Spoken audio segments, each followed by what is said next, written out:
নমস্কাৰ NKTVৰ guest of the day অনুষ্ঠানলৈ মই প্ৰণয় বৰদলৈ আপোনালোকক জনাইছোঁ স্বাগতম। শেহতীয়াভাৱে স্বচ্ছ সৰ্বেক্ষণ যিটো স্বচ্ছ ভাৰত মিছনৰ যিটো প্ৰকল্প চলি আছে তেওঁলোকৰ জৰীপত গুৱাহাটী কিমান লেতেৰা আপুনি শুনিলে আছে কিমান লেতেৰা আপুনি গম পাইছে জানে। শেহতীয়া জৰীপতে গুৱাহাটীৰ স্থান 356 নং। ইয়াৰ পূৰ্বৰ জৰীপত গুৱাহাটীৰ স্থান আছিল 303, এতিয়া 356লৈ অৱনমিত হৈছে। অৰ্থাৎ এই কথাই বুজাইছে যে গুৱাহাটী আমাৰ ভাৰতবৰ্ষৰ ভিতৰত কিমান লেতেৰা এখন মহানগৰ। গুৱাহাটী মহানগৰ পৰিষ্কৰণৰ কাৰণে ইতিমধ্যে বহুবিলাক প্ৰকল্প লৈছে। গুৱাহাটী পৌৰ নিগম, GMD এইবিলাকৰ ফালৰ পৰা বহুবিলাক প্ৰকল্প লোৱা হৈছে, কিন্তু এতিয়াও গুৱাহাটীৰ মান উন্নীত হোৱা নাই। আমি এই সন্দৰ্ভত কথা পাতিম, তাৰ লগতে গুৱাহাটীৰ মান কিদৰে উন্নীত কৰিব পাৰি এই বিষয়ে কথা পাতিম। আমাৰ সৈতে আছে এজন আৱৰ্জনা নিষ্কাশন বিশেষজ্ঞ, তেখেত স্বচ্ছ ভাৰত মিছনৰ উপদেষ্টা ডক্টৰ সঞ্জয় কে গুপ্তা। গুপ্তানগৰে মই আপোনাক স্বাগতম জনাইছোঁ। তেখেতে ডক্টৰ গুপ্তাৰ বিশেষত্ব এইটো যে তেখেতে প্ৰায় 40খনমান দেশত 40-50খনমান দেশত তেখেতে কাম কৰাৰ অভিজ্ঞতাৰে পুষ্ট, আৰু এই বিষয়ত তেখেতে যথেষ্টখিনি পঢ়া শুনা কৰিছে আৰু কৰি আজি তেখেতে এজন বিশেষজ্ঞ, আন্তঃৰাষ্ট্ৰীয় পৰ্যায়ৰ বিশেষজ্ঞ আৰু ছুইচ প্ৰতিষ্ঠানৰ তেখেত বিশেষজ্ঞ হিচাপে কাম কৰি আছে, তেখেতে এডভাইজাৰ হিচাপে কাম কৰি আছে। তেখেত বৰ্তমান আমাৰ অসমত আহিছে, অসমত তেখেতে কাম কৰিব বিচাৰিছে আৰু অসমৰ এই লেতেৰা অপৰিষ্কাৰ এই অসমৰ চহৰ নগৰবিলাক তেওঁ পৰিষ্কাৰ কৰিব বিচাৰিছে। ডক্টৰ গুপ্তা, মই আপোনাক স্বাগতম জনাইছোঁ। মই আপোনাৰ পৰা জানিব বিচাৰিম কিহৰ কাৰণে ক'ত কেন্দ্ৰ হৈছে যে গুৱাহাটীক চাফা কৰাৰ কাৰণে বহুবিলাক কাম হৈছে, ষ্টিল গুৱাহাটী দেশৰ অন্যতম লেতেৰা চহৰ। 356 ইমান মানে গোটেই ৰেংকিঙত আমাৰ 356 স্থানত আছে, বহুত বেয়া অৱস্থা। হয়, কেইটামান কাৰণ আছে। ফাৰ্ষ্ট আমাৰ মেক্ৰ' প্লানিংটো চাব লাগে কি ৱেষ্ট মেনেজমেণ্টৰ মেক্ৰ' প্লানিং কি হয়। সেই প্লানিং পৰা এটা মাইক্ৰ' লেভেল প্লানিং কৰিব লাগে ৱাৰ্ড লেভেলত, কি কেনেকুৱা আমি ৱাৰ্ডবিলাকক জিৰ' ৱেষ্ট কৰিব পাৰোঁ, ৱাৰ্ডৰ পৰা জোনত জিৰ' ৱেষ্ট কৰিব পাৰোঁ, জোনৰ পৰা গুৱাহাটীত জিৰ' ৱেষ্ট কৰিব পাৰোঁ। গুৱাহাটীৰ আৱৰ্জনা দৈনিক কিমান আৱৰ্জনা হয়? জেনেৰেলি গুৱাহাটীত 350 to 400 টনছ আৱৰ্জনা হৈ আছে পাৰ ডে। আপুনি আচৰিত যে প্ৰত্যেক দিনাই গুৱাহাটী মহানগৰীত 350ৰ পৰা 400 টন আৱৰ্জনা গুৱাহাটী মহানগৰীত উৎপাদন হয়, আৰু সেই আৱৰ্জনাবিলাক আচলতে আমি ভালকৈ আৱৰ্জনা নিষ্কাশন কৰি আৱৰ্জনা পৰিশোধন নকৰাৰ কাৰণে আজি আৱৰ্জনা আমাৰ কাৰণে পাহাৰ সমস্যাৰ সৃষ্টি কৰিছে। হয়, তাৰমানে হ'ল কি আমি এক বছৰত 1,50,000 টন ৱেষ্ট জেনেৰেট কৰি আছোঁ আৰু বৰাগত পেলাই আছোঁ। বৰাগাঁৱত আমাৰ দীপৰ বিলত সোমাই পেলাই আছোঁ, সেইটো নষ্টই হ'ল আৰু সেইটো ৰিহেবিলিটেট কৰিব লাগিব। কিন্তু যদি আমি এটা ধুনীয়াকৈ জিৰ' ৱেষ্ট প্লান কৰি আৰু ৱাৰ্ডৰ লেভেলৰ পৰা জোনৰ লেভেলৰ পৰা চিটি লেভেলৰ পৰা লৈ যাব পাৰোঁ, তেনেহ'লে at least in the next 3 years আমি 50% ৱেষ্ট ৰিডিউচ কৰিব পাৰোঁ। To exactly to entire city we can go up to 70%। তো অকল আমি 30% ৱেষ্ট আমাক ডিছপ'জ কৰিব লাগে, 70% as per the MSW rules আমাক প্ৰচেছিং কৰিব লাগে। সেই প্ৰচেছিংটো ভালকৈ হোৱা নাই। যি প্ৰচেছিং হৈ আছে এতিয়া অকল ইনফৰ্মেল ছেক্টৰ কৰি আছে। মিউনিচিপালিটিৰ পৰা যি কম্প'ষ্টিং হ'ব লাগে, ৰিচাইক্লিং ফেচিলিটি হ'ব লাগে, মেটেৰিয়েল ৰিকভাৰী ফেচিলিটি, সেইবোৰ আমি কৰিব পৰা নাই। মই গুৱাহাটীৰ আৱৰ্জনা নিষ্কাশনৰ বিশেষ কথা পাতিম, কিন্তু তাৰ আগতে তেখেতে এই মানুহজন যিজন মানুহ এজন বিশেষজ্ঞ, তেখেতে প্ৰায় 40-50খনমান দেশত কাম কৰাৰ অভিজ্ঞতাৰে পুষ্ট, আমি তেখেতৰ সেই বিষয়ে জানিম। আপোনাৰ জন্ম ক'ত আপোনাৰ পঢ়া শুনা কৰিছিলে? মোৰ জন্ম বৰহাবজান, তিনিচুকীয়া ডিষ্ট্ৰিক্ট হৈছে। তিনিচুকীয়া মোৰ হোম টাউন হয় এইটো। বৰহাবজানত পঢ়া লিখা কৰিলোঁ, তাৰপিছত তিনিচুকীয়াত স্কুলিং কৰিলোঁ, তাৰপিছত এলাহাবাদত মই গ্ৰেজুৱেশ্যন কৰিলোঁ। এলাহাবাদৰ মই ইংলিছ পলিটিকেল ছায়েন্সত টপাৰ আছিলোঁ। তাৰপিছত অল ইণ্ডিয়া ৰেংকিঙত মই JNUত ভৰালোঁ, 13th ৰেংক আছিলে মোৰ। তাৰপিছত MPhil PhD কৰিলোঁ এলাহাবাদত, JNU পলিটিকেল ছায়েন্স। আৰু JNU যেতিয়া মই এজ এ ষ্টুডেণ্ট ভলেণ্টাৰী হিচাপে তাত ৱেষ্ট মেনেজমেণ্ট কৰিলোঁ, আৰু JNU was world's first zero' waste campus in 2003-04। Doctor Gupta, আপুনি বৰহাবজানৰ পৰা গৈ JNU পালেগৈ, এই বস্তু কেনেকৈ আহিলে? মানে আৱৰ্জনা নিষ্কাশন বা পৰিষ্কাৰ কৰি ৰাখিব লাগে এই বস্তুৰ ধাৰণাটো আপুনি, কাৰণ আপুনি পল ছায়েন্সৰ পলিটিকেল ছায়েন্সৰ ৰাজনীতি বিজ্ঞানৰ ছাত্ৰ, কেনেকৈ সেই লাইনত গুচি গ'ল আপুনি হঠাৎ? মই মানো যে আৱৰ্জনা is more social engineering than civil engineering. যদি আপোনাৰ ছ'চিয়েল ইঞ্জিনিয়াৰিং পাৰ্টটো ভাল হ'ব, তেনেহ'লে মানুহে আপুনি চাফ চিকুণ কৰি আপুনি জেগাটো ৰাখিব পাৰে। মেকানিকেল ইঞ্জিনিয়াৰিঙে সিহঁতে লাইক মেচিন দিব পাৰে, আপোনাক লেণ্ড দিব পাৰে, কিন্তু যদি আমাৰ বিহেভিয়াৰটো চেঞ্জ নহয়, ছ'চিয়েল ইঞ্জিনিয়াৰিং কৰি যদি আমি বিহেভিয়াৰ চেঞ্জ কৰিব নোৱাৰোঁ, তেনেহ'লে ফৰ এক্সাম্পল গুৱাহাটীক লওক, 3000কৈ বেছি মানুহ কাম কৰি আছে মিউনিচিপালিটিৰ লগত, সেইটো চহৰ টাউনটো চাফ চিকুণ নহয়। ইয়াত 12 লাখ মানুহে ছ'চিয়েল ইঞ্জিনিয়াৰিং নফল' কৰাকৈ জাবৰটো পেলাই আছে য'ত ত'ত। তো যদি আপুনি 30,000-30,000 মানুহক লগাই দিয়ক, কেতিয়াও চাফা নহয়। সেই ছ'চিয়েল ইঞ্জিনিয়াৰিংটো মই ভাবোঁ কি as a social science student I am better placed to clean up the places then probably as a any other engineering. আপুনি খুব সুন্দৰভাৱে কৈছে যে গুৱাহাটী মহানগৰত দৈনিক জাবৰ আৱৰ্জনা আমি উৎপাদন কৰোঁ 350 পৰা 400 মেট্ৰিক টন, কিন্তু আমাৰ গুৱাহাটীত এই মিউনিচিপালিটি পৌৰ নিগমৰ হাতত আছে 3000 চাফাই কৰ্মী, কিন্তু ইমান আৱৰ্জনা দৈনিক মানুহে পেলাই আছে। আৰু মানুহৰ যিটো আমাৰ যিটো চৰিত্ৰ, আমি য'তে ত'তে থুই পেলাওঁ, য'তে ত'তে আৱৰ্জনা পেলাই দিওঁ, এইটো সংশোধন নোহোৱাৰ কাৰণে সমস্যাৰ জটিলতা বাঢ়ি গৈছে। এতিয়া তাৰপিছত আপুনি ক'লে যে JNU থাকোঁতে আপুনি এইটো লাইনত গ'ল, তাৰপিছত আপুনি ক'ত গ'ল, কেনেকৈ কি এইবিলাক এক্সপিৰিয়েঞ্চ কি হ'ল আপোনাৰ? তো JNUত কৰিলোঁ, JNU কৰাৰ পাছত ইজিপ্তত কৰিলোঁ, ইজিপ্তত হয় আফ্ৰিকাত কৰিলোঁ, ইজিপ্তত কৰিলোঁ, তাৰপিছত কেনিয়াত কৰিলোঁ, প্ৰজেক্টত কাম কৰিছিলে, বেলেগ প্ৰজেক্টত কাম কৰিলোঁ। JNU was the beginning. কোনোবা লিখিলে JNUৰ বিষয়, তাত এটা আমি খুব ধুনীয়াকৈ কেম্পেইন চলাইছিলোঁ, এইটো ক'ল freedom from plastic. It started on 15th August 2003। তাৰপিছত ফ্ৰীডম ফ্ৰম প্লাষ্টিক কেম্পেইন বহুত দেশে কৰিলে, বহুত কলেজে কৰিলে, বহুত স্কুলে কৰিলে। এতিয়া আমি কিমান স্কুলবিলাক জিৰ' ৱেষ্ট কৰি আছোঁ। more than 100 schools since then has been turned into zero waste. তো সেইটো এটা প্ৰচেছ হয়। যদি আপুনি এটা ভাল মডেল দেখুৱাই দিব পাৰে, গুৱাহাটীৰ ভাৱে এনেকুৱা ভাবিছোঁ, যদি এটা ৱাৰ্ডত এটা জোনত আমি ভালকৈ জিৰ' ৱেষ্ট কৰিব পাৰোঁ, সেইটো ৰিপ্লিকেট কৰিব পাৰোঁ। মই আপোনাৰ সেই এক্সপিৰিয়েঞ্চ জানিলোঁ, কোন দেশত কাম কৰিলে? আপুনি ক'লে আপুনি আফ্ৰিকাত গ'ল, তাৰ পৰা 52 countries. ভূটানৰ গোটেই ষ্ট্ৰেটেজি, ট্ৰেইনিং আৰু ল মই বনালোঁ। সেইটো 2009 to 2011. One of the cleanest in Asia. In Asia. It's one of the cleanest country in Asia. ভূটানৰ পিছত আমি ইণ্ডোনেছিয়া এতিয়াও কাম কৰি আছোঁ, ভিয়েটনামত কাম কৰি আছোঁ, বেলেগ প্ৰজেক্টত। World's largest refugee camp in Rohingya, Cox's Bazar, Bangladesh, তাত আমি ৱেষ্ট মেনেজমেণ্টৰ প্লান কৰি আমি কেম্পত জিৰ' ৱেষ্ট ছেটআপ কৰিছোঁ। 12 লাখ মানুহ আছে তাত। কিন্তু আমি এতিয়া স্মল পাইলট হিচাপতে এটা ছুইচ ৰেড ক্ৰছৰ লগত আমি কাম কৰি আছোঁ। এইটো তো সেইটো জিৰ' ৱেষ্ট কৰিলোঁ আমি। কেম্প নম্বৰ 16 সেইটো হ'ল। এতিয়া নিউ কেম্পত যাম আমি। চ' 1 by 1 দে উইল অল। তাত 12 লাখ মানুহ আছে। কিমানটা কেম্প আছে একজেক্টলি নম্বৰটো মোৰ লগত নাই, কিন্তু এটলিষ্ট 12 লাখ পিপল আছে। ৰোহিংগীয়াসকল য'ত আছে কক্সবাজাৰ, বাংলাদেশৰ, সেই কক্সবাজাৰ ৰিফিউজি কেম্পত আপুনি তেওঁলোকৰ যিমানবিলাক আৱৰ্জনা, সেই আৱৰ্জনা জিৰ' ৱেষ্ট কৰিছে। হয়, জিৰ' ৱেষ্ট বুলি ক'লে শূন্য আৱৰ্জনা কি বুজায় আচলতে? আমাৰ যিমান ৱেষ্ট আছে, যদি আপুনি কম্পজিশ্যনটো চাওক, তো আপোনাৰ জৈৱিক ভাগ হয় 50 to 55%। তো সেইটো আমি ইজিলি কম্প'ষ্ট কৰিব পাৰোঁ বা বায়'গেছ কৰিব পাৰোঁ। সেইটো পেলাব নালাগে। যদি মানুহে ছেগ্ৰিগেট কৰি আছে, পেলাব কোনো দৰকাৰ নাই। তাৰপিছত 10 to 12% ইজ প্লাষ্টিক, সেইটো আমি ৰিচাইকেল কৰিব পাৰোঁ। তাৰপিছত ৰেক্স আছে আৰু মেটেল আছে, সেই এনেকুৱাই ৰিচাইকেল হৈ আছে। তো কি পেলাব লাগে যে ড্ৰেইন চিল্ট, ৰোড চুইপ, চইল, ডাষ্ট, সেইবিলাক যিমান বস্তুবিলাক কোৱা আছে, তাত অকল 5 to 7% hazardous, rest inert material. So' at least 70% আমি ইজিলি ৰিচাইকেল আৰু বা কম্প'ষ্ট কৰিব পাৰোঁ। তো যদি কিন্তু সেই কামটো নহয় কোনো চিটিত, আপোনাক তিতাবৰক এক্সাম্পল দিব পাৰোঁ মই। তিতাবৰত আপুনি কাম কৰিছিলে, আৰু তিতাবৰ বৰ্তমান অসমৰ এখন অন্যতম পৰিষ্কাৰ চহৰ। হয়। কেতিয়ালৈ কাম কৰিলে তিতাবৰত? আমি 2019 অক্টোবৰলৈ 2020 অক্টোবৰলৈ কাম কৰিলোঁ। তিতাবৰ পৌৰসভাৰ লগত? তিতাবৰ পৌৰসভাৰ লগত আছিলে। মোৰ NGOৰ লগত সিহঁতে। আপোনাৰ নিজৰ এটা NGO আছে? NGOৰ নামটো আপোনাৰ? Care north east foundation. Care north east foundation আৰু তিতাবৰ পৌৰসভা মিলি পেলাই কাম কৰে? হয়। তাৰপিছত তেওঁ ৰাজীৱ দত্তে মোক মাতিছিলে কি আমি কিবা কাম কৰিব বিচাৰিছোঁ স্বচ্ছ ভাৰত মিছনত। খুব ধুনীয়া কাম। মানে ধুনীয়া কাম কৰিব নালাগে, যি ল'ত লিখা আছে MSW ৰুলছ 2000, সেইটোৱে যদি কৰি দিওঁ খুব ধুনীয়া হৈ যাব। তো তেওঁ খুব সহায় কৰিলে, আৰু 6 মাহত আমি তিতাবৰত 80% ৱেষ্ট ৰিচাইকেল বা কম্প'ষ্ট কৰি আছিলোঁ। যিমান জাবৰ আমি কালেক্ট কৰি পেলাই তাত ছেগ্ৰিগেট কৰি, এইটো one of the cleanest segregated material.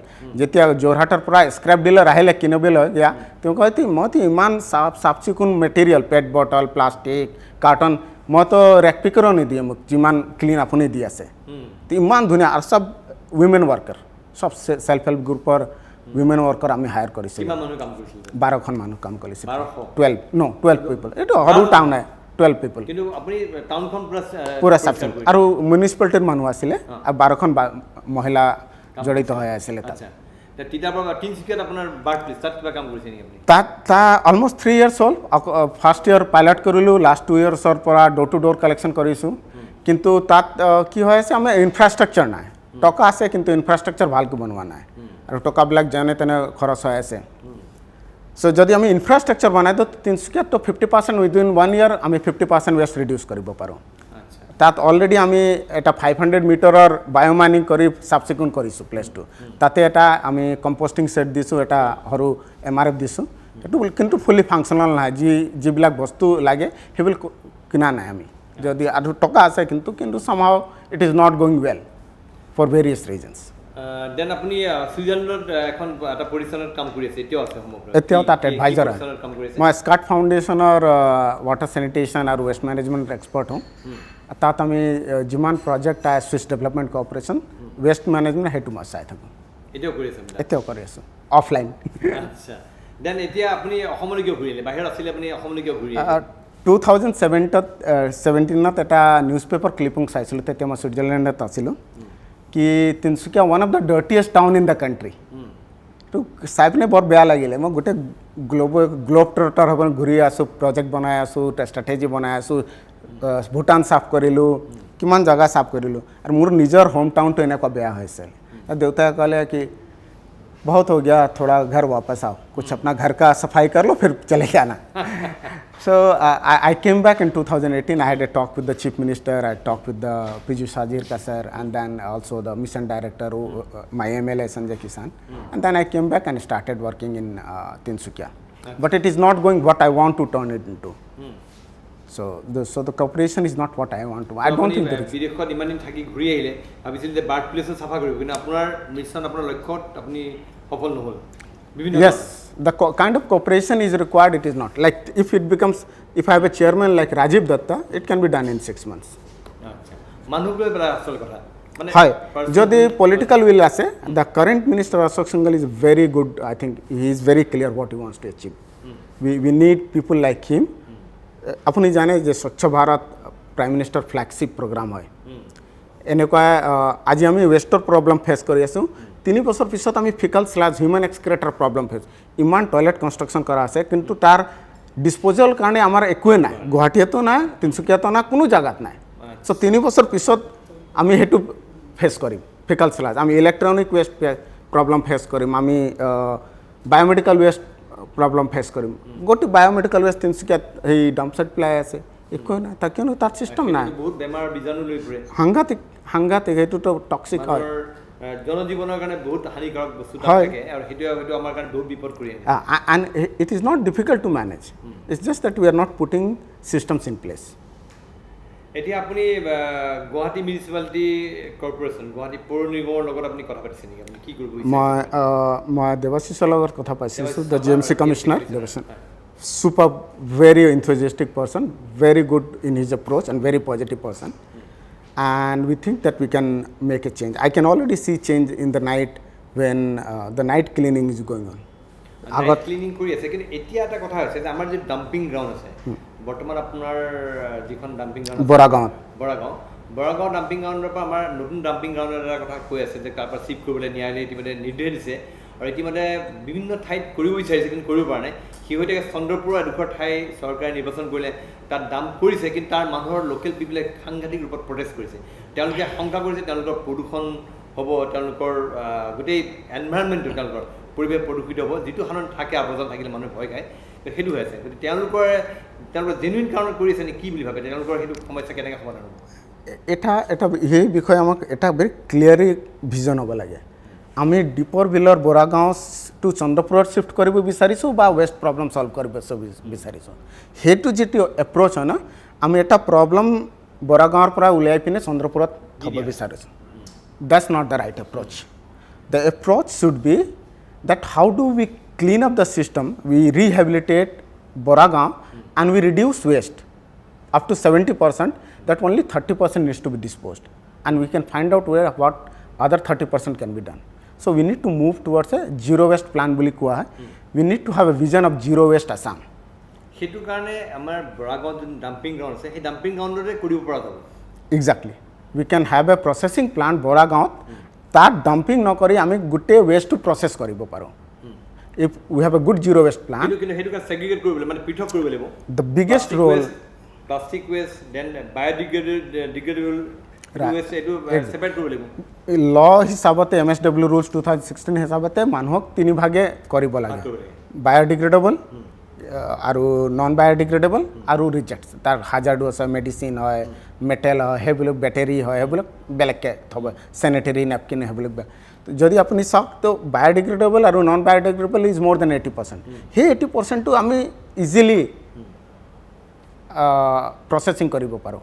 অকল যি প্ৰচেছিং কৰিব নোৱাৰোঁ যেতিয়া যাৰ টেকন'লজি নাই এতিয়া সেইটোৱে ডিছপ'জ কৰিব লাগে। ল'ৰ হিচাপতে সেইটোৱে কোৱা হৈছে অনলি ৰিজেক্টছ হেজ টু বি ডিছপ'জড, কিন্তু আজি আমি চবটোৱে ডিছপ'জ কৰি আছোঁ। আচ্ছা, আৰু গোটেই মিক্স হৈ আছে গোটেই মিক্স হৈ আছে। এতিয়া এট প্ৰেজেণ্ট আপুনি দীপৰ বিল বৰাগাঁও ঘূৰিছে আপুনি? হয়। বৰাগাঁৱটোৱে আমাৰ দীপৰ বিলৰ যিটো বায়'ডাইভাৰ্চিটি সমৃদ্ধ বায়'ডাইভাৰ্চিটি সেইটো লৈ পেলাই বহুত আলোচনা হৈছে। দীপৰ বিলৰ সমৃদ্ধ বায়'ডাইভাৰ্চিটিটো জৈৱ বৈচিত্ৰৰ প্ৰতি ক্ষতি কৰি আছে। আজি বহুত বছৰ ধৰি আমি তাত পেলালোঁ, দাম কৰি আছোঁ গতিকে তাত ব্যাপক ক্ষতি আছে। তাত এখন কাষত পক্ষী অভয়াৰণ্য আছে, পক্ষী অভয়াৰণ্যৰ কাৰণে বিপদ কৰি আনিছে। গতিকে আপুনি কি ভাবে যে দীপৰ বিলৰ সেই ঠাইৰ পৰা বৰাগাঁৱৰ পৰা ডাম্পিং গ্ৰাউণ্ড শ্বিফ্ট কৰাতকৈ তাতেই ভালকৈ যদি এটা মানে আৱৰ্জনা নিষ্কাশনৰ ভালকৈ এটা শূন্য আৱৰ্জনা কৰি পেলাই শূন্য আৱৰ্জনা এটা প্ৰকল্প কৰি তেতিয়া বেছি বেটাৰ হয়।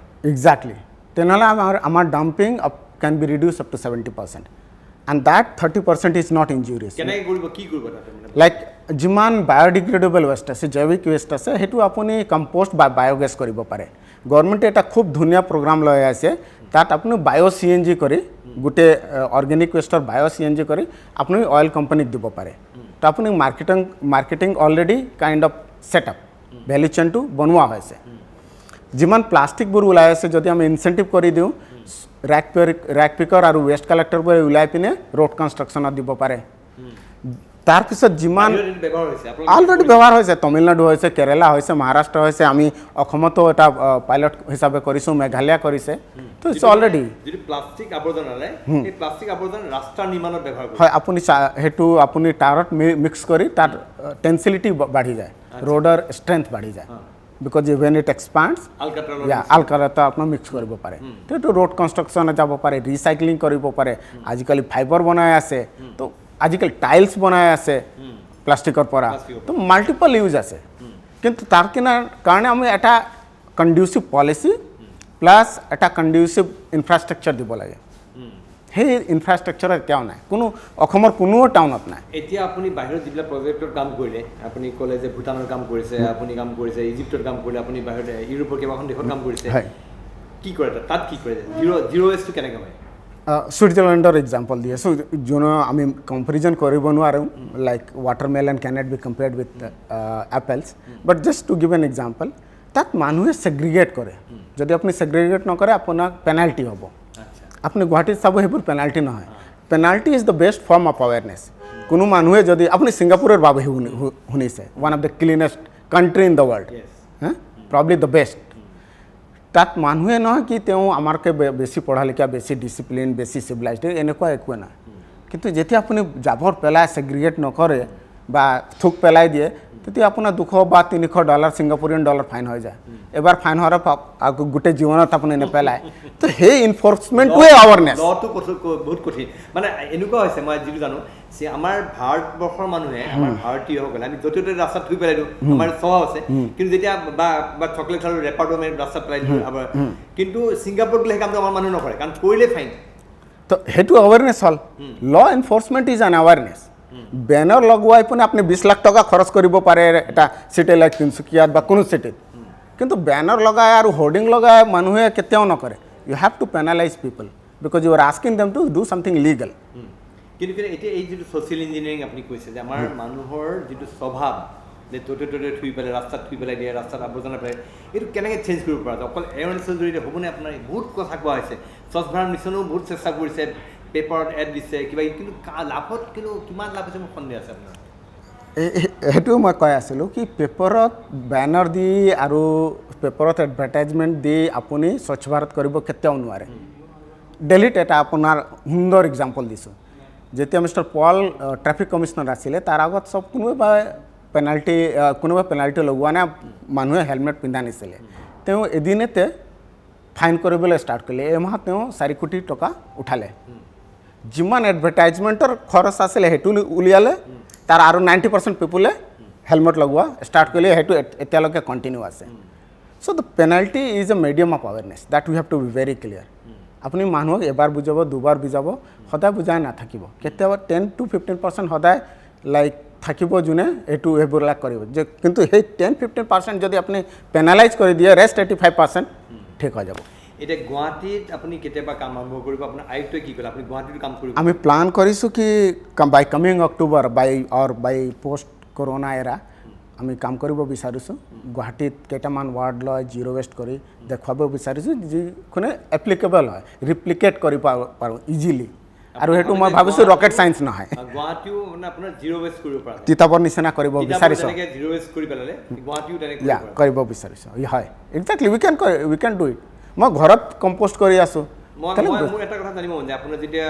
চুৰাটত প্লেগ হ'ল হুলস্থুল লাগিলে 1996 লেতেৰাৰ কাৰণে কিন্তু প্লেগ হোৱাৰ পাছত চুৰাট আজি ইণ্ডিয়াৰ ওৱান অফ দ্য টপ মানে হেৰি আছে ৰেংকিঙত আছে মানে zero' waste sector SR Rao commissioner আছিলে তেওঁ মই লগ কৰিছোঁ তেওঁ পদ্মশ্ৰী পাইছে তেওঁৰ এপ্ৰ'চ হৈছিলে from AC to DC from air condition room to daily chores তো যেতিয়ালৈকে মিউনিচিপালিটি AC ৰুমৰ পৰা আহি পিনে ডেইলি চ'ৰ নকৰে যেতিয়া যি দেৱাশিষে আজিকালি কৰি আছে তেতিয়ালৈকে ইম্প্ৰুভমেণ্ট নহয় আৰু তেওঁ one of the biggest thing তেওঁ কৰিলে কি যোনে পেলায় যদি জাবৰ তেওঁ ফাইন কৰিছিলে ইনক্ৰ'চমেণ্ট হটালে চ' তেওঁৰ আৱেৰনেছ মিডিয়াম আছিলে ইনফ'ৰ্চমেণ্ট নট বেনাৰ এণ্ড পোষ্টাৰ্ছ ইনফ'ৰ্চমেণ্ট ৱাজ কি যদি কেতিয়াবা আপুনি লগ কৰে SR ৰাও তেওঁ সুধিব SR Rao he got Padmashri for cleaning Surat one man can change in 1 year Surat was transformed in just 1 year why it did not happen for 50 years before that so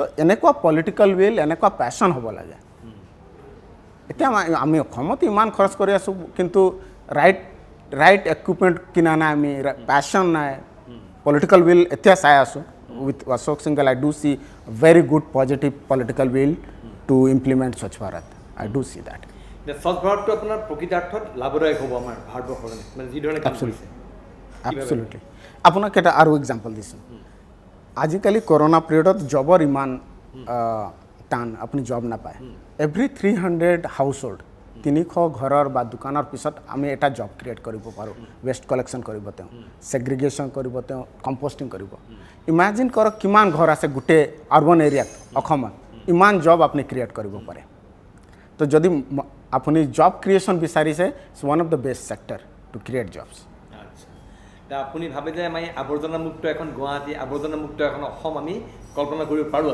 absolutely বেছি পইচাৰ কথা নাই নহয় our current budget maybe some 10-15-20% extra and the public sources আছে আমি already service fee লৈ আছোঁ maybe we can increase it a little bit বহুত মানুহে CSR পইচা আছে যদি ভালকৈ প্লানিং কৰোঁ আমি কৰিব পাৰি তিতাবৰত আমি একোৱে নাপালোঁ তিতাবৰত জিৰ' ৱেষ্ট কৰাৰ পিছত যোৰহাট এয়াৰপৰ্ট অথৰিটি আহিলে সিহঁতে ক'লে তুমি খুব ধুনীয়া কাম কৰি আছা সেই ডাম্পিং ছাইটটো ক্লিন কৰি দিয়া তো তেওঁ 28 লাখ টকা দিলে আমাক ডাম্পিং ছাইট ক্লিন কৰিবলগীয়া সেইবাৰ কৰিম এবাৰ ড্ৰাই ছিজনত অক্টোবৰৰ পৰা ডিচেম্বৰলৈ আৰম্ভ কৰিম শেষত আপুনি আমাৰ যিসকল কনচাৰ্ণ পাৰ্চন তেওঁলোকৰ পৰা আপুনি এপিল কৰিব আমাৰ মানুহক কি ক'ব আমাৰ জেনেৰেল পাব্লিকক আপুনি কি এপিল দিব আপুনি দুখন ভেৰি ক্লিয়াৰ মেছেজ যদি আপুনি গুৱাহাটী চিটিটো বা কোনে চিটি অসমত চাফ চিকুণ বিচাৰিছে ৱেষ্ট ছেগ্ৰিগেশ্যন কৰক বায়'ডিগ্ৰেডেবল মই বেছি কোৱা নাই অকল জৈৱিক আৰু অজৈৱিক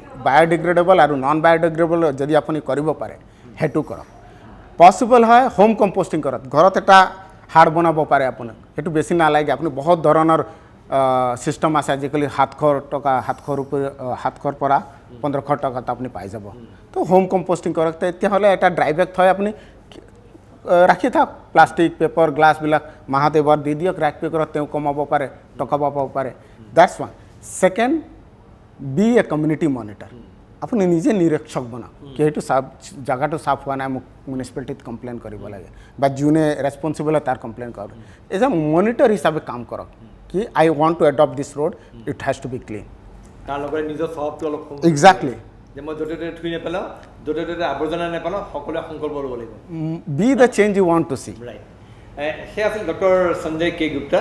আমি ইতিমধ্যে কৈছোঁ তেখেতে বিদেশত বহু বছৰ তেখেতে কাম কৰাৰ অভিজ্ঞতাৰ পুষ্ট আৰু তেখেতৰ সেই অভিজ্ঞতা বৰ্তমান তেখেতৰ নিজৰ জন্মভূমি আহি প্ৰয়োগ কৰি অসমখন, গুৱাহাটীখন, তিনিচুকীয়াখন সেইবিলাক ঠাইত পৰিষ্কাৰ কৰাটো বিচাৰিছে। আশা কৰোঁ আমাৰ গুৱাহাটী পৌৰ নিগম বা যিবিলাক পৌৰ সভা আছে তেওঁলোকে ডক্টৰ গুপ্তাৰ অভিজ্ঞতা কামত লগাব আৰু আমি এখন অতি সোনকালে এখন আৱৰ্জনামুক্ত গুৱাহাটী, আৱৰ্জনামুক্ত অসম আমি দেখিবলৈ পাম। পুনৰবাৰ আপোনাক ধন্যবাদ জনাইছোঁ। ধন্যবাদ। আৰু আমাৰ এই ধন্যবাদ জনাই আমাৰ বিশেষ অনুষ্ঠান গেছ অফ দ্য ডে অনুষ্ঠানৰ মাজৰ পৰা মই প্ৰণয় বৰদলৈ বিদায় লৈছোঁ।